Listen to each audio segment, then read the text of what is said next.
ಕೊಡಗಿನಲ್ಲಿ ಭಾರೀ ಪ್ರವಾಹ ಹಾಗೂ ಭೂಕುಸಿತದ ಬಳಿಕ ಇವತ್ತು ರಕ್ಷಣಾ ಸಚಿವೆ ನಿರ್ಮಲಾ ಸೀತಾರಾಮನ್ ಅವರು ಕೊಡಗಿಗೆ ಭೇಟಿ ಕೊಡ್ತಿದ್ದಾರೆ. ಮೈಸೂರಿನಿಂದ ಕುಶಾಲನಗರಕ್ಕೆ ಆಗಮಿಸಲಿರುವಂತಹ ನಿರ್ಮಲಾ ಸೀತಾರಾಮನ್ ಸಂತ್ರಸ್ತರ ಭೇಟಿ ಮಾಡ್ತಾರೆ. ಕುವೆಂಪು ಬಡಾವಣೆ, ಸಾಯಿ ಬಡಾವಣೆಯಲ್ಲಿ ಸಂತ್ರಸ್ತರ ಸಮಸ್ಯೆಯನ್ನ ಆಲಿಸಿ ನಂತರ ಭೂಕುಸಿತ ಆಗಿರುವಂತಹ ಮಾದಾಪುರ ಪ್ರದೇಶಕ್ಕೂ ಕೂಡ ಭೇಟಿ ನೀಡಿ ಪರಿಶೀಲನೆ ಆಗುತ್ತೆ. ಮಧ್ಯಾಹ್ನ ಡಿಸಿ ಕಚೇರಿಯಲ್ಲಿ ಜಿಲ್ಲಾಧಿಕಾರಿ ಜೊತೆ ಸಭೆಯನ್ನ ನಡೆಸಿ ಪ್ರವಾಹದ ಸಂಪೂರ್ಣ ಮಾಹಿತಿಯನ್ನ ಪಡೆಯಲಿದ್ದಾರೆ. ಕೇಂದ್ರ ರಕ್ಷಣಾ ಸಚಿವೆ ನಿರ್ಮಲಾ ಸೀತಾರಾಮನ್ ಇವತ್ತು ಕೊಡಗಿಗೆ ಭೇಟಿ ಕೊಡ್ತಿರೋದು ಪ್ರಮುಖವಾಗಿ ಕುಶಾಲನಗರದ ಸಂತ್ರಸ್ತರ ಒಂದು ಶಿಬಿರಕ್ಕೆ ಅವರು ಭೇಟಿಯಾಗ್ತಾರೆ. ನಂತರ ಮಾದಾಪುರ ಒಂದು ಪ್ರದೇಶ, ಅಲ್ಲಿಗೂ ಕೂಡ ಅವರು ಭೇಟಿ ನೀಡಿ ಮಧ್ಯಾಹ್ನ ಡಿಸಿ ಕಚೇರಿಯಲ್ಲಿ ಒಂದು ಸಭೆ ಇರುತ್ತೆ ಜಿಲ್ಲಾಧಿಕಾರಿಗಳ ಒಂದು ಸಮಕ್ಷಮದಲ್ಲಿ. ಅಲ್ಲಿ ಎಲ್ಲ ರೀತಿಯಾದಂತಹ ಮಾಹಿತಿ, ಯಾವ್ಯಾವ ಅನಾಹುತಗಳಾಯಿತು, ಏನೇನು ತೊಂದರೆಗಳಾಗಿದೆ, ಸಾವು ನೋವು ಎಲ್ಲವೂ ಕೂಡ ಎಲ್ಲ ಡೀಟೇಲ್ಸ್ ಅನ್ನ ನಿರ್ಮಲಾ ಸೀತಾರಾಮನ್ ಇವತ್ತು ಪಡೆಯಲಿದ್ದಾರೆ. ಆ ಮೂಲಕ ಏನಾದರೂ ಕೇಂದ್ರದಿಂದ ಅಲ್ಲಿಗೆ ಅನುದಾನ ಪರಿಹಾರ ಸಿಗಬಹುದು ಅನ್ನೊಂದು ನಿರೀಕ್ಷೆ ಕೂಡ ಇಡಲಾಗಿದೆ.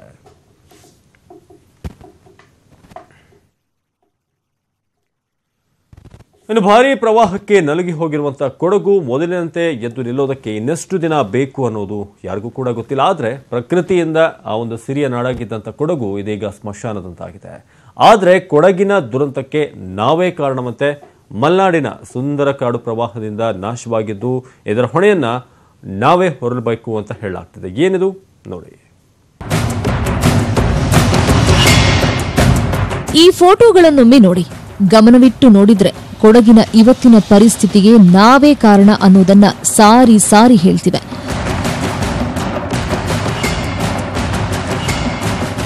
ಮರ ಕಡಿದು ರಸ್ತೆ ನಿರ್ಮಾಣ, ಕಾಡಿನ ಮಧ್ಯೆ ರೆಸಾರ್ಟ್ಗಳ ಸೃಷ್ಟಿ, ಕಾಡು ಕಣ್ಮರೆಯಾಗಲು ಕಾರಣ ಅಂತಾರೆ ಪರಿಸರವಾದಿಗಳು. ಪಶ್ಚಿಮ ಘಟ್ಟದಲ್ಲಿ ಎಸ್ಪೆಷಲಿ ಕೊಡಗಲ್ಲಿ ಯಾವುದೇ ಮರಗಳನ್ನ ಕಡಿಬಾರ್ದು. ಯಾಕಂತ ಹೇಳಿದ್ರೆ ಕೊಡಗು ಅಥವಾ ಪಶ್ಚಿಮ ಘಟ್ಟ ಪ್ರದೇಶ ಇದೆಲ್ಲ, ಇವೆಲ್ಲ ನದಿಗಳ ಉಗಮ ಸ್ಥಾನಗಳು.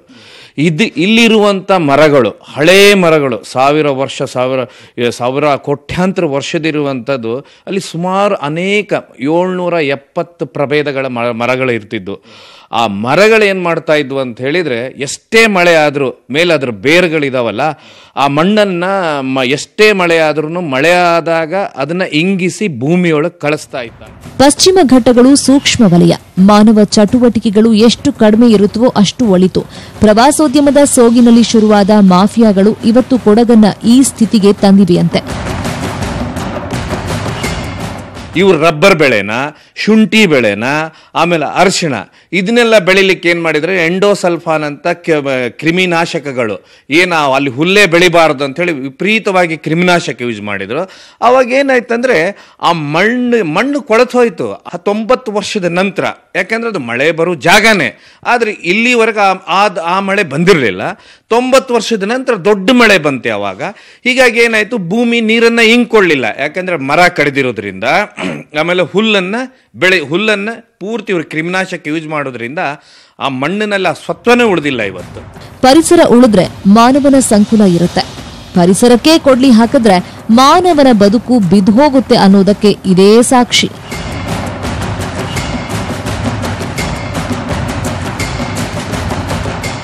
Kiran K N, crime bureau, news 18 Kannada. ನೆನ್ನೆ ಕೂಡ ಒಂದು ವಿಜ್ಞಾನಿಗಳ ತಂಡ ನಿನ್ನೆ ಮೊನ್ನೆ ಭೇಟಿ ಕೊಟ್ಟಾಗ ಅವರು ಕೂಡ ಇಂಥದ್ದೇ ಒಂದು ರಿಪೋರ್ಟ್ ಅನ್ನು ಕೊಟ್ಟಿದ್ರು. ಮನುಷ್ಯನ ದುರಾಸೆ ಜೊತೆಗೆ ಏನು ನಾವು ಮಾಡರ್ನೈಸೇಷನ್ ಮಾಡ್ತಾ ಹೋಗ್ತಿದ್ದೀವಿ, ಅದರಿಂದನೇ ಇಷ್ಟು ಅವಾಂತರಗಳಾಗಿರೋದಂತ. ಇನ್ನು ಕೊಡಗಿನಲ್ಲಿ ನಡೆದಂತಹ ಮಹಾ ದುರಂತದ ಶಾಕ್ನಿಂದ ಜನ ಇನ್ನೂ ಕೂಡ ಹೊರಬರಬೇಕಾಗಿದೆ. ಆದರೆ ಪ್ರಕೃತಿ ಅವರಿಗೆ ಮತ್ತೊಂದು ಬಿಗ್ ಶಾಕ್ ಕೊಡೋದಕ್ಕೆ ರೆಡಿ ಆಗ್ತಾ ಇದೆ. ಒಂದು ವೇಳೆ ಇಲ್ಲಿ ಮತ್ತೆ ಮಳೆ ಪ್ರಾರಂಭ ಆದರೆ ಇನ್ನಷ್ಟು ಗುಡ್ಡಗಳು ಕುಸಿದು ಮತ್ತಷ್ಟು ದುರಂತಕ್ಕೆ ಕಾರಣವಾಗುವುದರಲ್ಲಿ ಯಾವುದೇ ಡೌಟ್ ಇಲ್ಲ. ಹೆಬ್ಬಟ್ಟಿಗೇರಿ ಪ್ರದೇಶದಲ್ಲಿ ಬೆಟ್ಟಗಳು ಈಗಾಗಲೇ ಬಾಯಿ ತೆರೆದು ನಿಂತಿದ್ದು ಅದು ನಿಧಾನಕ್ಕೆ ಜಾರ್ತಾ ಇದೆ. ಇಂಥ ಒಂದು ಅಪಾಯಕಾರಿ ಸ್ಥಳಕ್ಕೆ ಭೇಟಿ ಕೊಟ್ಟಂತ ನಮ್ಮ ನ್ಯೂಸ್ 18 ಕನ್ನಡದ ಸರ್ಜಿಕಲ್ ಸ್ಟ್ರೈಕ್ ಟೀಮ್ ಅಲ್ಲಿನ ಅಪಾಯದ ಗ್ರೌಂಡ್ ರಿಪೋರ್ಟ್ ಅನ್ನು ಮಾಡಿದೆ. ಬನ್ನಿ ನೋಡ್ಕೊಂಡ್ ಬರೋಣ.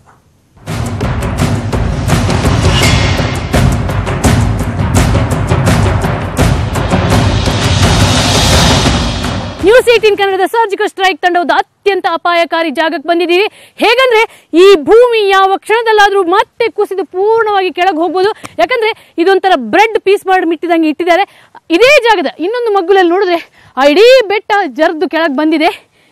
ಈಗ ನೋಡಿ ಒಳ್ಳೆ ಭೂಕಂಪ ಆದ ರೀತಿಯಲ್ಲಿ ಈ ರೀತಿ ತುಂಡು ತುಂಡು ತುಂಡು ತುಂಡಾಗಿವೆ. ಈ ಭಾಗ ಅನ್ನುವಂಥದ್ದು ಕಂಪ್ಲೀಟ್ ಆಗಿ ಬಿರುಕು ಬಿದ್ದಿದೆ. ಎನಿ ಕ್ಷಣದಲ್ಲಿ ಒಂದು ದೊಡ್ಡ ಮಳೆ ಬಂದರೆ ಈ ಭಾಗ ಕೂಡ ಕುಸಿದು ಹೋಗುವ ಅಪಾಯ ಇದೆ. ಅಪಾಯ ಇದ್ರೂ ಕೂಡ ಜನರಿಗೆ ಇರೋ ನೋಡಿ ಯಾವ ರೀತಿ ತುಂಡಾಗಿದೆ ಅಂತ. ಏನೇ ಕ್ಷಣ ನಾವು ಈ ಕಾಲಿಟ್ಟರು ಕೂಡ ಕುಸಿಯುವಂಥ ಸ್ಥಿತಿಯಲ್ಲಿದೆ. ನಮಗೆ ಅಪಾಯ ಇದ್ರೂ ಕೂಡ ಇಲ್ಲಿ ವಾಸಿಸ್ತಿರುವಂಥ ಸಾಕಷ್ಟು ಜನರಿಗೆ ಇನ್ನಷ್ಟು ಅಪಾಯ ಇದೆ. ಸರ್ಕಾರದ ಕಣ್ಣು ತೆರೆಸುವ ಸಲುವಾಗಿ, ಜನರಿಗೆ ಎದುರಾಗಿರುವಂಥ ಅಪಾಯವನ್ನು ತೋರಿಸುವ ಸಲುವಾಗಿ ಸರ್ಜಿಕಲ್ ಸ್ಟ್ರೈಕ್ ತಂಡ ಈ ಅಪಾಯವನ್ನು ಎದುರಿಸಿಕೊಂಡು ಬಂದಿದೆ. ಸರ್ಕಾರದ ಅಧಿಕಾರಿಗಳಿಗೆ, ಮುಖ್ಯಮಂತ್ರಿಗಳಿಗೆ ಈ ಸೀನನ್ನು ತೋರಿಸ್ತಿದ್ದೀನಿ. ಮುಖ್ಯಮಂತ್ರಿಗಳೇ, ಅಪಾಯ ಇನ್ನೂ ಇದೆ, ಜನರಿಗೆ ಇನ್ನಷ್ಟು ತೊಂದರೆ ಕಾದಿದೆ. ಹಾಗಾಗಿ ಇಲ್ಲಿನ ಜನರನ್ನ ಇವ್ಯಾಕ್ಯುವೇಟ್ ಮಾಡಲೇಬೇಕಾಗಿದೆ. ಇಲ್ಲಾಂದ್ರೆ ಎನಿ ಕ್ಷಣ ಅಪಾಯ ಅಂದ್ರೆ ಸಾವೇ ಇಲ್ಲಿ ಬಾಯ್ದಿರೋದು ನಿಂತಿದೆ. ಈ ಅಪಾಯದ ಗಂಭೀರತೆ ಎಷ್ಟಿದೆ ಅಂದ್ರೆ ಪಕ್ಕದಲ್ಲಿ ತಲೆ ಎತ್ತಿ ರಾಜಾರೋಷವಾಗಿ ನಿಂತಿರುವಂತ ಆ ಬೆಟ್ಟ ಕುಸಿದು ಪಾತಾಳಕ್ಕೆ ಇಳಿದಿರುವಂತ ಸೀನ್ ನೋಡಿದ್ರೆ ಗೊತ್ತಾಗ್ಬಿಡುತ್ತೆ. ಈ ಬೆಟ್ಟದ ಅವಳಿ ಬೆಟ್ಟ ಈ ಕಡೆ ಇದೆ. ಇದು ಕೂಡ ನೀನ್ ಹೇಗೆ ನೆಲಸಮ ಆಗಿದ್ದಿ, ನಾನು ಕೂಡ ನೆಲಸಮ ಆಗ್ತಿಂತ ಈಗಾಗಲೇ ಬಾಯಿ ತೆರೆದು ನಿಂತಿದೆ. ಯಾವ ರೀತಿ ಬಾಯಿ ತೆರೆದು ನಿಂತಿದೆ ಅಂದ್ರೆ ನೋಡಿ, ಹೆಜ್ಜೆ ಹೆಜ್ಜೆಗೆ ಇಂಥ ನೋಡಿ ಈ ರೀತಿ ಬಿರುಕುಗಳು ಕಾಣಸಿಗ್ತವೆ. ಹೆಜ್ಜೆ ಹೆಜ್ಜೆಗೆ ನೋಡಿಲಿ, ಯಾವ ಕ್ಷಣದಲ್ಲಾದ್ರೂ ಇದು ಕುಸಿದು ಬೀಳ್ಬೋದು.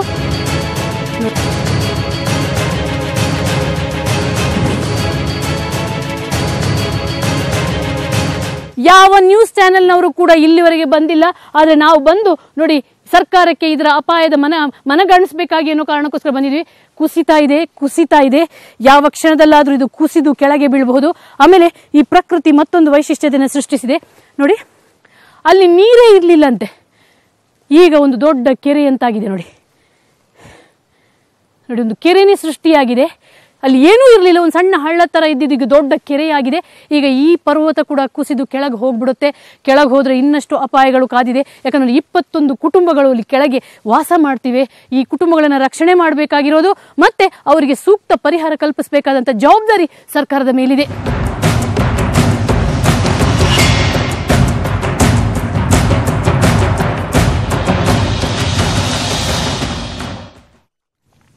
ಇನ್ನು ಪಶ್ಚಿಮ ಘಟ್ಟಗಳಲ್ಲಿ ಸುರಿತಿರುವಂತಹ ಧಾರಾಕಾರ ಮಳೆಗೆ ಆ ಗ್ರಾಮಗಳು ಆಲ್ಮೋಸ್ಟ್ ಸಂಪರ್ಕ ಸೇತುವೆಯನ್ನು ಕಳ್ಕೊಂಡಿದ್ದಾವೆ. ವರ್ಣನಾಪುರಕ್ಕೆ ಇಲ್ಲಿನ ಜನ ಅಕ್ಷರಶಃ ಅಲ್ಲಿ ಸಾಕಷ್ಟು ತೊಂದರೆ ಅನುಭವಿಸ್ತಾ ಇರೋದು. ಇನ್ನು ಜೀವ ಕೈಯಲ್ಲಿ ಹಿಡಿದುಕೊಂಡು ಹೋಗ್ಬೇಕಾದಂತ ಒಂದು ಸ್ಥಿತಿ ಅಲ್ಲಿ ನಿರ್ಮಾಣವಾಗಿದೆ. ಹಾಗಾದ್ರೆ ಆ ಗ್ರಾಮಗಳು ಯಾವುವು, ಅಲ್ಲಿನ ಸ್ಥಿತಿ ಹೇಗಿದೆ, ಬನ್ನಿ ನೋಡ್ಕೊಂಡ್ ಬರೋಣ.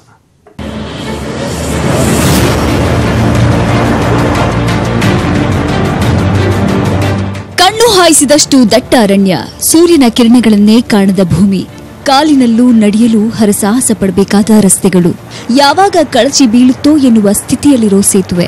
ಈ ಎಲ್ಲ ದೃಶ್ಯಗಳು ಕಂಡುಬಂದಿದ್ದು ಬೆಳಗಾವಿ ಜಿಲ್ಲೆಯ ಖಾನಾಪುರ ತಾಲೂಕಿನ ಪಶ್ಚಿಮ ಘಟ್ಟದ ಅರಣ್ಯ ಪ್ರದೇಶದಲ್ಲಿ.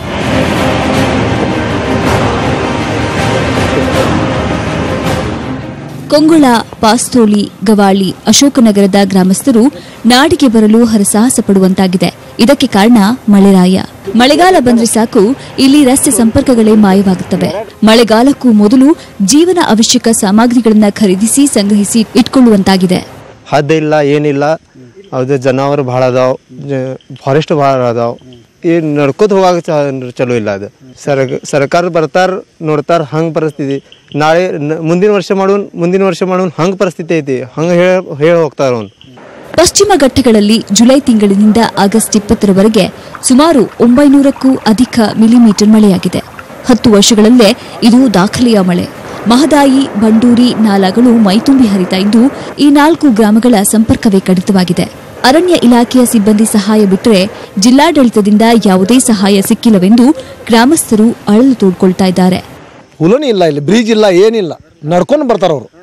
ಬರ್ತಾರ, ಈಗ ಮಳಿ ಪೈಲಾ ಬರ್ತಾರ. ಏನು ಮಾಡೋದು ಐತಿ, ಏನ್ ಮಾಡ್ತಾನ, ಏನ್ ಮಾಡಂಗಿಲ್ಲ. ಅವ್ರು ರೇಷನ್ ಎಲ್ಲಿಂದ ತೆಲ್ಲಿ ಮೇಲೆ ತಗೊಂಡ್ ಹೋಗ್ತೀರಿ, ಇಲ್ಲಿಂದ ನೆರ್ಸಾದ. ಒಟ್ಟಾರೆ ಕಾಡಂಚಿನಲ್ಲಿರೋ ಗ್ರಾಮದ ಜನರು ಇಷ್ಟೆಲ್ಲಾ ಸಮಸ್ಯೆ ಎದುರಿಸುತ್ತಿದ್ರು ಜನಪ್ರತಿನಿಧಿಗಳು ಮಾತ್ರ ಕಣ್ಮುಚ್ಚಿ ಕುಳಿತಿದ್ದಾರೆ. ಚಂದ್ರಕಾಂತ್ ಸುಗಂಧಿ, ನ್ಯೂಸ್18 ಕನ್ನಡ, ಬೆಳಗಾವಿ. ಈಗ ಒಂದು ಬ್ರೇಕ್ ಇರುತ್ತೆ, ಬ್ರೇಕ್ ಆದ್ಮೇಲೆ ನಿರೀಕ್ಷಿಸಿ. ವಿರಾಮದ ನಂತರ ಕನ್ನಡ ನಾಡಿಗೆ ಮತ್ತೆ ಸ್ವಾಗತ. ರಾಜ್ಯದಲ್ಲಿ ಒಂದ್ ಕಡೆ ಭಾರಿ ಮಳೆ ಆಗ್ತಿದೆ, ಅನಾಹುತಗಳಾಗ್ತಿದೆ. ಆದ್ರೆ ಕೆಲವೊಂದು ಜಿಲ್ಲೆಗಳಲ್ಲಿ ಮಳೆ ಇಲ್ಲ, ನೀರಿಲ್ಲ, ಬರದ ಒಂದು ಬಹಳ ಛಾಯೆ ಕಾಣ್ತಾ ಇದೆ. ಜನ ಅಲ್ಲಿಂದ ಬೇರೆ ಕಡೆ ವಲಸೆ ಹೋಗುವಂತಹ ಪರಿಸ್ಥಿತಿ ನಿರ್ಮಾಣವಾಗ್ತಿದೆ. ಒಂದು ರೀತಿಯಾಗಿ ಶಾಕಿಂಗ್. ಒಂದ್ ಕಡೆ ಮಳೆ, ಇನ್ನೊಂದ್ ಕಡೆ ಬರ. ಎಲ್ಲಿ, ಯಾವ ಜಿಲ್ಲೆ ನೋಡ್ಕೊಂಡ್ ಬರೋಣ ಬನ್ನಿ.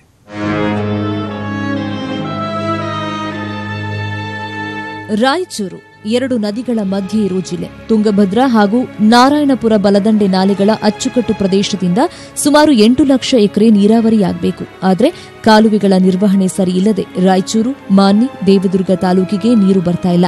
ಮಳೆನೂ ಇಲ್ಲ. ನದಿ ನೀರು ಇಲ್ಲದೆ ಬೆಳೆ ಒಣಗ್ತಾ ಇದೆ. ಬರಪೀಡಿತ ಜಿಲ್ಲೆ ಅಂತ ಘೋಷಿಸಲು ಜನ ಆಗ್ರಹ ಮಾಡ್ತಿದ್ದಾರೆ. ಈಗ ಏನ್ ಮಾಡ್ಬೇಕು ಮುಂದೆ ತೋರಿಸಿದಂಗ ಆಗಿದೆ. ಈಗೆಲ್ಲ ಬೈಲೆಲ್ಲ 2 ಎಕರೆ 1 ಎಕರೆ ಇದ್ದು ಹತ್ತಿ ಇಟ್ಟಿವಿ, ಅಲ್ಲಿ ತೊಗರಿ ಬಿತ್ತು, ಅದು ಒಣಗಿ ಬಿಡಿ ಸರ್ ಮಳೆ ಇಲ್ದ. ಹಂಗಾಗಿ ನಾವಂತೂ ಇದನ್ನ ಏನ್ ಮಾಡ್ಬೇಕು ಮುಂದೆ ಗೊತ್ತಿಲ್ಲ ಸರ್. ಅವಾಗನ ಇಷ್ಟು ನಾವು 50 ವರ್ಷದಿಂದ ಬರಗಲ್ಲ ಅಂತ ನೋಡಿಲ್ಲ ಸರ್. ಹಂಗಾಗಿ ನಾವು ಮುಂದೆ ಏನು ಮಾಡಬೇಕು ಮತ್ತೀಗ ಎಷ್ಟು ಖರ್ಚು ಇಡೋದಕ್ಕೂ ನಮ್ಮಲ್ಲಿ ಇರಕ್ಕಿಲ್ಲ ಸರ್. ಎಲ್ಲಿ ಹೋದ್ರೂ ಸಾಲ ಸಾಗ್ಬಿಡ್ತಿಲ್ಲ ಸರ್. ಹಂಗಾಗಿ ನಾವು ಏನು ಮಾಡಬೇಕು ಮುಂದೆ ನಾವೇನು ಆತ್ಮಹತ್ಯೆ ತಪ್ಪ ಏನು ಮಾಡ್ಕೊಬೇಕು ಒಂದು ದಾರಿ ಇಲ್ದಂಗೆ ಆಗಿಬಿಟ್ಟದ ನೋಡಿ ಸರ್. ಅದಕ್ಕಾಗಿ ನಾವು ಏನು ಮಾಡ್ಬೇಕು ಗೊತ್ತಿಲ್ಲ. ಇದಕ್ಕಾಗಿ ಸ್ವಲ್ಪ ಗೌರ್ಮೆಂಟ್ ಎಲ್ಲ ಬರಗಾಲ ಅಂತೇಳಿ ಘೋಷಣೆ ಮಾಡಿ ನಮಗೆ ಏನನ್ನು ಸಹಾಯ ಮಾಡಿದರೆ ನಾವು ಉಳಿದ ಸಾಧ್ಯ ಸರ್. ಕೊಪ್ಪಳ ಜಿಲ್ಲೆಯಲ್ಲೂ ಸತತ 6 ವಾರಗಳಿಂದ ಮಳೆ ಕೊರತೆಯಿಂದ ಕೃಷಿ ಚಟುವಟಿಕೆ ಬಹುತೇಕ ಸ್ಥಗಿತಗೊಂಡಿದ್ದು ಬರದ ಛಾಯೆ ಆವರಿಸಿದೆ. ಜಿಲ್ಲೆಯ 21 ಗ್ರಾಮಗಳು ಕುಡಿಯೋ ನೀರಿನ ಸಮಸ್ಯೆಯನ್ನು ಎದುರಿಸುತ್ತಿವೆ. ಕೃಷಿ ಚಟುವಟಿಕೆ ಸ್ಥಗಿತವಾಗಿದೆ. ಕುಷ್ಟಗಿ, ಕೊಪ್ಪಳ ತಾಲೂಕಿನ ಕೆಲ ಗ್ರಾಮಗಳಲ್ಲಿ ಬಹುತೇಕ ಕೂಲಿ ಕಾರ್ಮಿಕರು ಗುಳೆ ಹೋಗಿದ್ದಾರೆ. ಜಾನುವಾರುಗಳಿಗೆ ಮೇವಿನ ಕೊರತೆ ಎದುರಾಗಿದೆ. ಹೀಗಾಗಿ ಬೆಳೆ ಹಾನಿಗೆ ಸರ್ಕಾರ ಪರಿಹಾರ ಕೊಡಬೇಕು ಅಂತ ರೈತರು ಒತ್ತಾಯ ಮಾಡ್ತಿದ್ದಾರೆ. ಇಲ್ಲಿ ಮಳೆನೇ ಇಲ್ಲ. 2.5 ತಿಂಗಳು 3 ತಿಂಗಳು ಮಳೆ ಆಯ್ತು. ಮೆಕ್ಕೆಜೋಳ ಬಿತ್ತೀವಿ, ಅಲ್ಲೇ ಕಟಾವ್ ಆಗ್ಬೇಕಂತ ಇಷ್ಟೈತಿಗೆ ಇಲ್ಲಿವರೆಗೂ ಮಳೆ ಇಲ್ದಕ್ಕೆ ಏನಾಗಿಲ್ಲ. ಒಣಗಕ್ಕೆ ಬಿಡತ್ತಿ. ಈಗ ಒಣಗೈತಿ. ಏನ್ ಮುಂದೆ ಮಳೆ ಆದ್ರೂ ಬರೋದಲ್ಲ. ಈ ಪರಿಸ್ಥಿತಿ ಐತಿ. ಶೇಂಗಾದ ಅಷ್ಟಾಗೈತಿ, ಮೆಕ್ಕೆಜೋಳದ ಅಷ್ಟೈತಿ. ಏನ್ ಪೀಕ್ ಹಾಕಿವಿ ಎಲ್ಲ ಲುಕ್ಷಣಿ ಖಾತೆದಾಗ ಐತಾವ. ಕೊಡಗಿನ ರಣಮಳೆ ನಡುವೆ ಉತ್ತರದ ಜಿಲ್ಲೆಗಳ ಜನರನ್ನ ನೋಡಿದ್ರೆ ಎಂತ ವಿಚಿತ್ರ ಅನಿಸದೇ ಇರೋದು.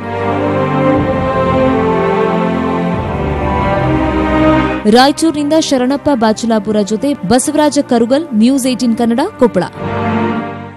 ಸೆಪ್ಟೆಂಬರ್ ಕೊನೆ ವಾರದಲ್ಲಿ ಬಿಬಿಎಂಪಿ ಮೇಯರ್ ಎಲೆಕ್ಷನ್ ನಡೆಯುತ್ತೆ. ಸಾಮಾನ್ಯ ಮಹಿಳೆಗೆ ಮೀಸಲಾಗಿರುವಂತಹ ಮೇಯರ್ ಸ್ಥಾನಕ್ಕೆ 3 ಕಾರ್ಪೊರೇಟರ್ಗಳ ನಡುವೆ ಪೈಪೋಟಿ ಇದೆ. ಇವರ ನಡುವೆ ಒಂದು ಕಾಂಪಿಟೇಷನ್ ಅನ್ನೋದಕ್ಕಿಂತ ಅವರ ಹಿಂದೆ ಇರುವಂತಹ ಗಾಡ್ ಫಾದರ್ಸ್ ನಡುವಿನ ಫೈಟ್ ಅಂತ ಹೇಳಬಹುದು. ಹೀಗಾಗಿ ಈ ನಾಯಕರು ತಮ್ಮ ಬಲ, ಪ್ರತಿಷ್ಠೆ, ಪ್ರಭಾವ ಎಲ್ಲವನ್ನ ಕೂಡ ಪಣಕ್ಕಿಡುವಂತಹ ಸಾಧ್ಯತೆ ಇದೆ. ಹಾಗಾದ್ರೆ ಅಖಾಡದಲ್ಲಿರುವಂತಹ ಕಲಿಗಳು ಯಾರು, ಅವರ ಕೆಪಾಸಿಟಿ ಏನು, ಬನ್ನಿ ನೋಡ್ಕೋಬಾರ್ದು. ಸಾಮಾನ್ಯ ಮಹಿಳೆಗೆ ಮೀಸಲಾಗಿರುವಂತಹ ಮೇಯರ್ ಸ್ಥಾನಕ್ಕೆ ಈ ಬಾರಿ ವ್ಯಾಪಕವಾದಂತಹ ಪೈಪೋಟಿನೇ ಏರ್ಪಟ್ಟಿದೆ.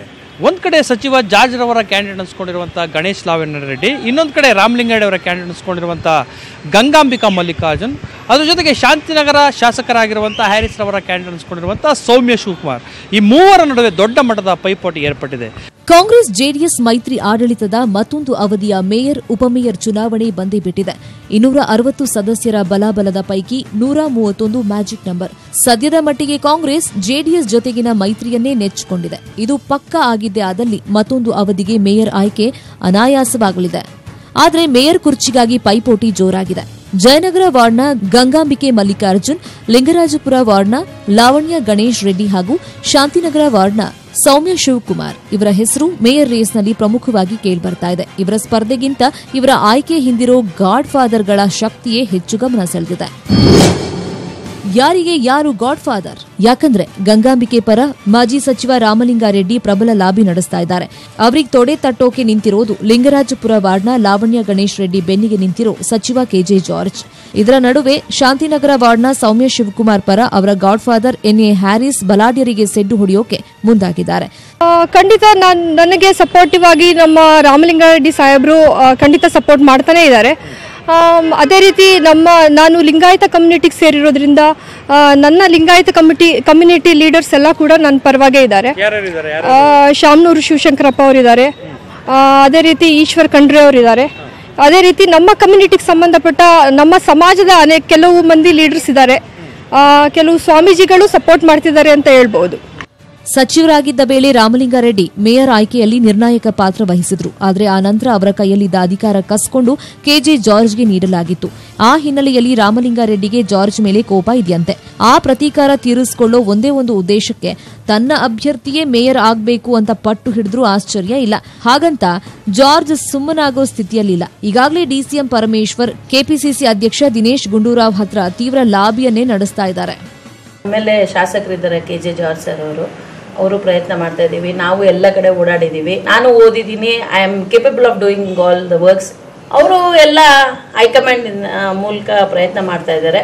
ನಮ್ಮ ಇವರು ಕೆ.ಸಿ. ರಾಮಮೂರ್ತಿ MP ಅವ್ರ ಕಡೆಯಿಂದಾನು ಪ್ರಯತ್ನ ಮಾಡ್ತಾ ಇದ್ದೀವಿ. ನಾವು ನಮ್ಮ ಕ್ಷೇತ್ರಕ್ಕೂ ಯಾವುದೇ ನಾವು ಚೇರ್ಮನ್ ತಗೊಂಡಿಲ್ಲ ಅಥವಾ ಯಾವುದೇ ಪೋಸ್ಟ್ ತೊಗೊಂಡಿಲ್ಲ. ಸೊ ಅದಕ್ಕೆ ನಾವು ಕೂತಿದ್ದೀವಿ, ನಮ್ಮ ಕಡೆಗೆ ಬೇಕು ಅಂತ. ಸೊ ನಮ್ಮ MLA ಅವರು ಪ್ರಯತ್ನ ಮಾಡ್ತಾ ಇದ್ದಾರೆ. ಈ ನಡುವೆ ಸೌಮ್ಯ ಶಿವಕುಮಾರ್ ಬೆನ್ನಿಗೆ ನಿಂತಿರೋ ಹ್ಯಾರಿಸ್ ಮಾತನ್ನ ಪಕ್ಷ ಕೇಳಲ್ಲ ಎನ್ನಲಾಗಿದೆ. ಆದರೂ ಸೌಮ್ಯ ಹುಮ್ಮಸ್ಸಿನಲ್ಲಿದ್ದಾರೆ. ಬಾರಿನೂ ನಾವು ಪ್ರಯತ್ನ ಮಾಡಿದ್ವಿ. BCMB ಲೇಡಿ ಆಗಿದ್ದರಿಂದ ಕಳೆದ ಬಾರಿನೂ ಪ್ರಯತ್ನ ಮಾಡಿದ್ವಿ. ಈ ಬಾರಿ ಜನರಲ್ ಲೇಡಿ ಆಗಿರೋದ್ರಿಂದ ನಾವು ಆಕಾಂಕ್ಷಿಗಳಾಗಿದ್ದೀವಿ. ನಾನು 2ನೇ ಬಾರಿ ಗೆದ್ದಿದ್ದೀನಿ. ಮತ್ತು ನಾವು ನಮ್ಮ MLA ಹ್ಯಾರಿಸ್ ಅವರು ಕೂಡ ನಮಗೆ ಸಪೋರ್ಟಿವ್ ಆಗಿದ್ದಾರೆ. ಮತ್ತು ನಮಗೆ ಅವ್ರಿಗೂ ಕೂಡ ಯಾವುದೇ ರೀತಿಯಾದ ಸಚಿವ ಸ್ಥಾನ ದೊರಕಿಲ್ಲ.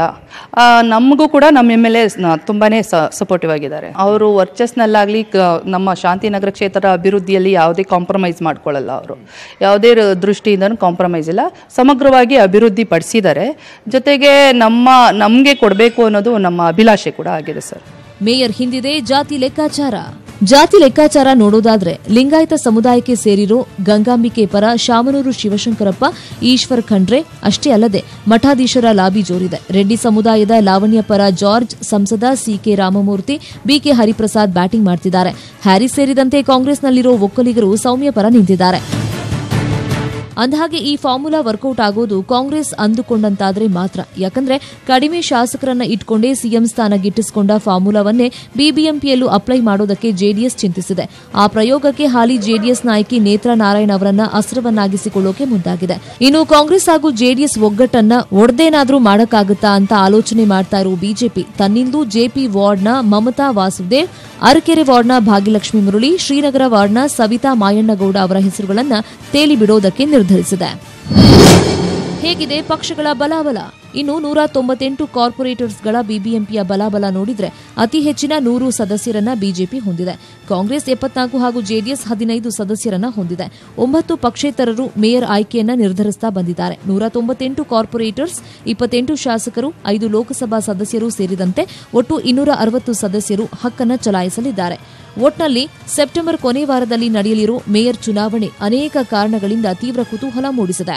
ಸಾಮಾನ್ಯ ಮಹಿಳೆಗೆ ಮೀಸಲಾಗಿರುವಂತಹ ಮೇಯರ್ ಸ್ಥಾನಕ್ಕೆ ಈ ಬಾರಿ ವ್ಯಾಪಕವಾದಂತಹ ಪೈಪೋಟಿನೇ ಏರ್ಪಟ್ಟಿದೆ. ಒಂದ್ ಕಡೆ ಸಚಿವ ಜಾರ್ಜ್ ರವರ ಕ್ಯಾಂಡಿಡೇಟ್ ಅನ್ಸ್ಕೊಂಡಿರುವಂತಹ ಗಣೇಶ್ ಲಾವಣ್ಯರೆಡ್ಡಿ, ಇನ್ನೊಂದು ಕಡೆ ರಾಮಲಿಂಗಾರೆಡ್ಡಿ ಅವರ ಕ್ಯಾಂಡಿಡೇಟ್ ಅನ್ಸ್ಕೊಂಡಿರುವಂತಹ ಗಂಗಾಂಬಿಕಾ ಮಲ್ಲಿಕಾರ್ಜುನ್, ಅದ್ರ ಜೊತೆಗೆ ಶಾಂತಿನಗರ ಶಾಸಕರಾಗಿರುವಂತಹ ಹ್ಯಾರಿಸ್ ರವರ ಕ್ಯಾಂಡಿಡೇಟ್ ಅನ್ಸ್ಕೊಂಡಿರುವಂತಹ ಸೌಮ್ಯ ಶಿವಕುಮಾರ್. ಈ ಮೂವರ ನಡುವೆ ದೊಡ್ಡ ಮಟ್ಟದ ಪೈಪೋಟಿ ಏರ್ಪಟ್ಟಿದೆ. ಇಲ್ಲಿ ಕಾರ್ಪೊರೇಟರ್ಗಳ ನಡುವೆ ಪೈಪೋಟಿಗಿಂತ ಅವರ ಹಿಂದ್ಗಡೆ ಇರುವಂತಹ ಗಾಡ್ ಫಾದರ್ಗಳ ನಡುವೆ ದೊಡ್ಡ ಮಟ್ಟದ ಪೈಪೋಟಿ ಏರ್ಪಟ್ಟಿದೆ ಅನ್ನೋದು ಇಲ್ಲಿ ಸ್ಪಷ್ಟ. ಆದರೆ ಅಲ್ಟಿಮೇಟ್ ಆಗಿ ಯಾರ ಕೈ ಮೇಲಾಗುತ್ತೆ ಅನ್ನೋಂಥದ್ದು ನಿಜಕ್ಕೂ ಕೂಡ ಕುತೂಹಲವನ್ನು ಮೂಡಿಸಿದೆ. ಕ್ಯಾಮರಾಸನ್ ಮೋಹನ್ ರೆಡ್ಡಿ ಜೊತೆ ಥಾಮಸ್, ನ್ಯೂಸ್ 18 ಕನ್ನಡ, ಬ್ಯಾಂಗ್ಳೂರು.